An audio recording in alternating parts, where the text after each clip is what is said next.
Yo, Bat, come on, let's shred and hit the slopes, man. What? But you are indoors. How can your snowboard be functional here?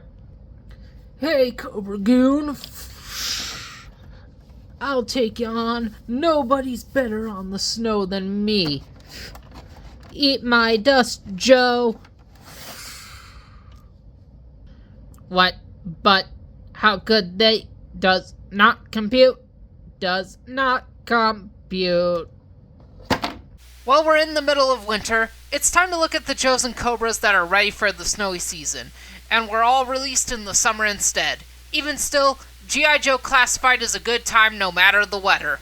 Now let's start with the remold of the Arctic Bat, the third flavor of the greatest Cobra troop builder, who has been given some new padding to make it look more bulked up.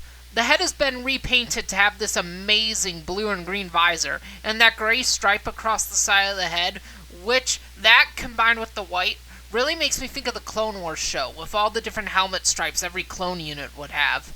Then, if we look at the chest panel, it's gone from being blank to having a Cobra logo on it, but sadly, only with the normal panel, and the damaged one doesn't. How did the Joe shoot the paint off?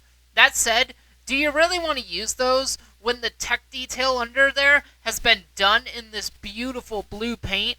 That said, it also has these brand new head and chest panel that make it look so different, and they are so hard not to be the ones to use.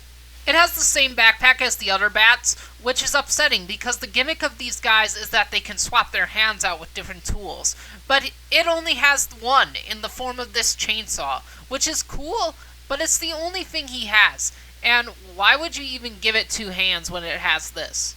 For firearms, it has the same pistol as the past versions, nothing really special here, but it does come with a new rifle that has a strap to go over the shoulder, and this is a pretty nice weapon. It's very sci-fi, but still feels like a thing that could exist in the real world. I don't really get what's going on with the hinge at the bottom, I just can't figure that out. This bat is a decent remold of the Cobra robot for cold climates, and it's interesting that it isn't just a repaint. Now let's move on from the cold machine to the cold snake, with the well-known Snow Serpent, brought to us in the deluxe price point, and he's definitely looking warm in this huge padded jumpsuit with those awesome fur details wrapped around it. It's also a nice touch that he has both the Cobra logo on the left sleeve and a brand new Snow Serpent logo on his right. The head is fully covered in this helmet that also has a bit of a bargain bin Darth Vader feel. That said, I'm not a big fan of the way the eyes are looking on it, but thankfully it has a set of goggles to put on over so they can just disappear. In the weapons game, he's got these two rifles that are reused from the Valkyries, and I don't really care about these. A little knife that he can't store anywhere, and I don't remember where I put it, and these two small pistols. These I really like. They add to the cool guy feel this dude has. He also does not include his vintage mortar launcher, but in its place, we have these recolors of Bazooka's rocket backpack and Bazooka, which for some people is probably unacceptable, but I think they are some nice recolors. Now, what does the Snow Serpent have to actually help him make his way through the snow? First, he's got a pair of snowshoes, because he kinda needs them. Although, some classic snow shows didn't. Heck, the Arctic Bat didn't have any either. Yeah, they look more like modern ones than the O-Ring, but this toy came out in 2023, so I expect them to look modern. There isn't really anything else to say about them. They're white, and you put them on his feet. Oh, and they don't get stored anywhere when he isn't wearing them, which kinda sucks. For the more notable things he's packed with, he has this crazy wolf pelt that just completely changes his look and personality. It's just wonderful and one of his best features. He can also still have his backpack on, and I really appreciate that. Lastly, he has this snowboard, just to add to his gnarliness. Oh, and to be a callback to the version 2 Snow Serpent. It's just so silly in all the best ways. It even has that new Snow Serpent logo on the bottom. Cobra really knows how to make its troops have fun. Honestly, as much as I like the wolf pelt, I would cut it, plus the rifles, knife, and bazooka, and add a new backpack made to hold the snowshoes and board, and reduce him to a normal priced figure. But they got permission from the higher-ups to have a deluxe series, and they have to make as many as they can, and this guy fits the bill. If you want a Winter Warrior for your Cobra World, then he's one to get. That said, Cobra weren't the only ones with a deluxe Arctic Trooper.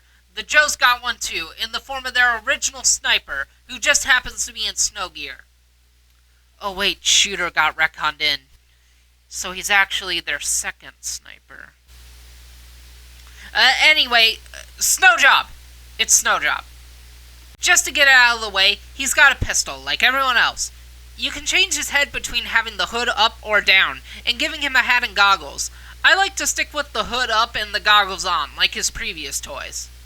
Being a sniper, he of course includes a big old sniper rifle to pick off every Cobra he sees, and it is a very well done piece, with so much detail in those grayish-brown paint apps.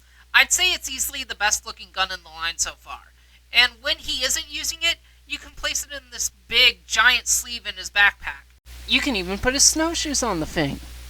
And speaking of colors, I really like that his backpack and straps are brown.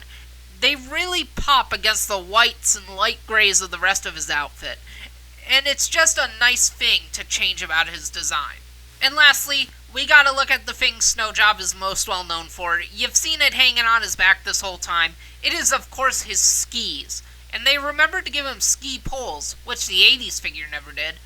They're done in a very sharp black, which, much like the brown straps, really makes them pop instead of just making them also white, like all his previous versions.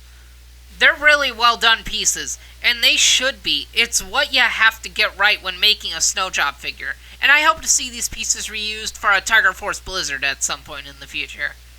These icy individuals are all pretty decent figures, but, and this probably goes without saying, you should only buy them if you are really into the snow soldier aspect of them. That goes especially for the Arctic Bat.